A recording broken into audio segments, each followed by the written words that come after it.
نبی پاک صلی اللہ علیہ وسلم نے رستے میں بیٹھنے میں منع کیا، لیکن فرمایا اگر بیٹھنا ہے تو تمہیں 5 کام کرنے پڑیں گے۔ گرمیوں میں جس کا دل کرتا ہے نا کہ کھلی ہوا میں بیٹھوں، بیٹھ لے، پر 5 کام کرے، یہ بخاری ہے۔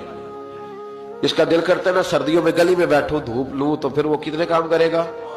بولیے یا رسول اللہ صلی اللہ تعالی علیہ وسلم کیا کیا کرے تو رستے میں بیٹھنے کی اجازت ہے؟ تو نبی پاک صلی اللہ علیہ وسلم نے فرمایا رستے کا حق ادا کرو، 5 کام کرو۔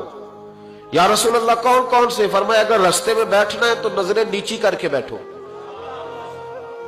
اس کو بھی اس کو بھی، آنے والے کو بھی اور جانے والوں کو بھی دیکھنے کی تمہیں اجازت۔ رستے میں بیٹھنا ہے تو پھر نظریں نیچی کر کے بیٹھو۔ رسول کریم علیہ السلام نے فرمایا رستے میں بیٹھنا ہے تو دوسری شرط ہے، یہ شرطیں 5 لگائی نبی پاک نے، یہ بخاری ہے۔ فرمایا رستے میں بیٹھنا ہے تو دوسری شرط تمہارے لیے یہ ہے کہ جتنی چیزیں تکلیف دینے والی رستے میں پڑی ہوگی وہ بیٹھنے والے نے اٹھانی ہے۔ اس نے ایک نیا وہاں بیٹھ کے اذیت والا کام نہیں کرنا، بلکہ اس کی ذمہ داری ہے، چونکہ رستے میں وہ بیٹھا ہے، تکلیف دہ چیزیں اٹھائے گا۔